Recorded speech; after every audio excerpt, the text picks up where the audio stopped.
Bonjour à tous et bienvenue dans ce reportage sur le Tornos Research Center, une collaboration du moins atypique entre l'entreprise Tornos et la HEARC à Saint-Imier. Nous nous trouvons dans nos locaux de production ici à Moutier en Suisse avec notre directeur des opérations Carlos Paredes. Alors Carlos, pouvez-vous nous présenter Tornos en quelques mots? Oui, Tornos est un fabricant de tours automatiques à poupées mobiles, un leader dans ce domaine et un pionnier également. Son histoire commence déjà en 1914 dans ce site quand Tornos a commencé la production de tours automatiques. Aujourd'hui, Tornos emploie plus de 600 personnes réparties dans nos filiales et nos 3 sites de production qui sont Moutier, un en Chine et un à Taïwan. Patrick Neuenschwander, vous êtes responsable de la partie développement software ici chez Tornos, mais vous êtes aussi responsable du Tornos Research Center à Saint-Imier. Pouvez-vous nous parler un petit peu de la collaboration entre la HEARC et Tornos? La collaboration a réellement commencé au travers du Tornos Research Center il y a 10 ans en arrière.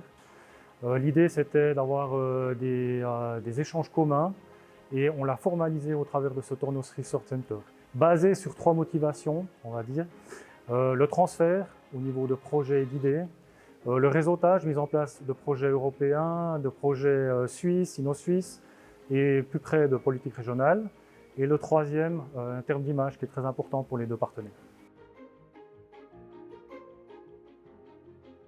Nous voici maintenant à Saint-Imier, devant le bâtiment de la HEARC, où se trouve notamment le Tornos Research Center. Nous sommes à moins de 30 minutes de Moutier, de notre site Tornos.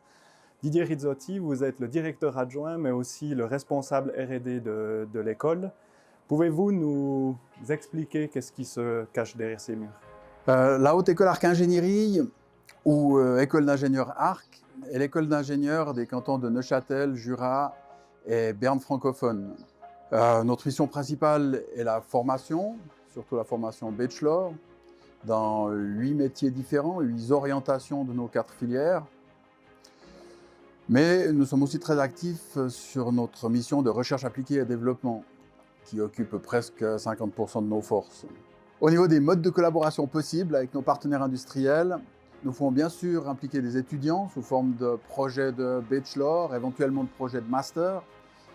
Les projets R&D peuvent prendre la forme de mandats, c'est-à-dire nous travaillons comme une entreprise pour une autre entreprise, à des tarifs industriels, en se mettant d'accord sur le cahier des charges et sur le mode de fonctionnement. Ou alors pour des projets plus innovants, plus ambitieux, plus risqués. Nous travaillons avec des projets à cofinancement public, genre InnoSuisse. Et dans ce cas, l'école fait la moitié du travail, le partenaire industriel fait l'autre moitié, et les 50% écoles sont financées par la Confédération. Nabil Ouarani, vous êtes le responsable du groupe de compétences de technologie d'interaction ici à la HEARC, mais aussi le responsable scientifique du TRC. Pouvez-vous nous présenter le projet InnoSuisse Ecomark 25, par exemple? Donc, l'objectif principal du projet, c'était de développer des solutions mécaniques, mais aussi logicielles, afin de minimiser ou optimiser la consommation énergétique des machines-outils de Tornos.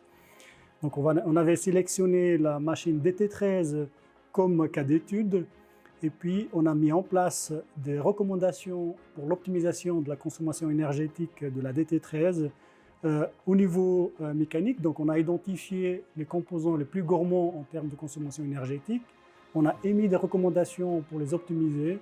Et puis, aussi, on a travaillé sur la partie logicielle. Donc, en collaboration avec l'équipe Thesis, on a mis en place des algorithmes pour optimiser les paramètres de coupe et le programme pièce, afin de minimiser, in fine, la consommation énergétique de la machine pour l'usinage d'une pièce ou une série de pièces.